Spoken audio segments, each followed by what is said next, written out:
I am the true alpha male, the living legend of hair loss.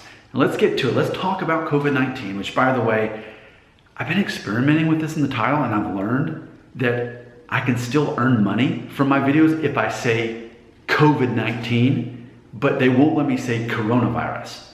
So until they change that, I'm gonna openly say the word COVID-19 because YouTube's not cutting off my money supply from the ads as long as I say COVID-19. They just don't like coronavirus. So until it changes, I'm gonna openly say COVID-19 as much as I want. So, speaking of libertarianism and versus censorship, let's talk about this. I think this is quite interesting. See, the black market. The black market exists. That's when something's illegal, so therefore it drives up the value of it. For example, marijuana. Marijuana, still in Tennessee, is illegal. I guess I know things are changing with drug laws and medical marijuana, which, that's funny. What's the difference between medical marijuana and recreational? That you have a doctor's note, that's the difference. So with that being said, and I was talking to a friend about this recently, why was marijuana illegal for so long, like straight up illegal? It was because enough people high up wearing suits can make money off of it being illegal. Now in 2020, we're living in a time where those same people can make more money by it being legal. So we're seeing that transition.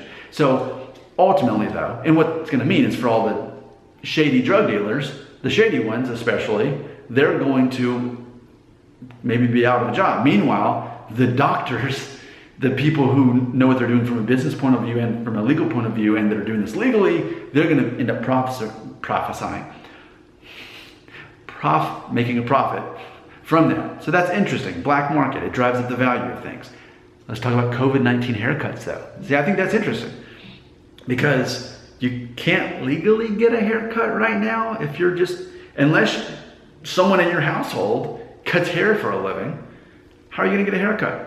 Other than, I know, buzz it all off. I don't want to. I'm Nick Shell, I'm a true alpha male, I do whatever I want. When I want to shave off all my hair, I do. But right now I don't feel like it. I don't want to. I don't feel like it. I already did that. I do that every year and a half, and we're 6 months into the newest segment of that. Probably around the time I turn 40, I'll do it again, but that's about a year from now. So with that being said, it's like a black market concept. Now, I will tell you a story. I'm not gonna tell you who it's about, but this is a true story. True story, just a few days ago, 2 days ago. Let's just say that I know someone who called a salon and they said, hey, any chance you would do a house visit? Send somebody over to our house and we can just pay you to cut everybody's hair? We'll wear masks. The response was, we could be shut down if we did that. So, nice try. Did I just say we? The person tried. It was a good, honest try, but they were told no because they could lose their license. They could lose their license to cut hair. So they would not do that. Now granted, I know if we asked the right person in the black market of COVID-19 haircuts, we could find someone who would do it if we really looked hard enough. But I just think it's interesting that haircuts, in essence, are on the black market by default.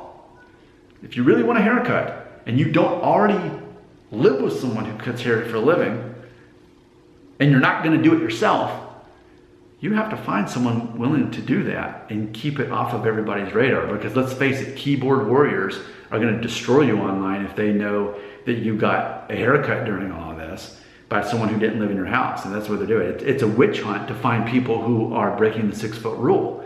So yeah, it's totally a black market situation. Makes me wonder if right now, for people who do cut hair in the black market, if they're actually making more money now because it's off the radar. Because if it's apparent of what they're doing, then yeah, they could lose their license. So never have barbers been so shady if they wanted to be. I just think it's interesting. Let's talk it out some more. But man, it's like how edgy to be a barber or someone who cuts hair, whatever word you want to use, beautician.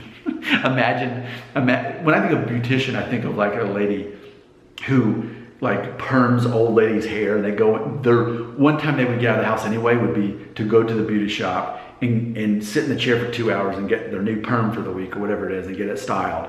Like imagine like a shady beautician. She makes house visits. It's totally under the table. She could lose her license for it. And because she's the only one willing to do it in town, people have to pay her more money. Or we could do the same thing with the barber, the shady barber. I love it.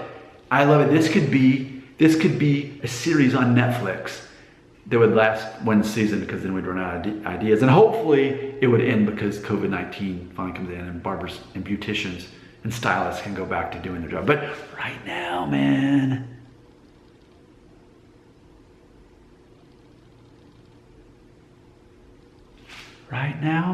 it's the black market.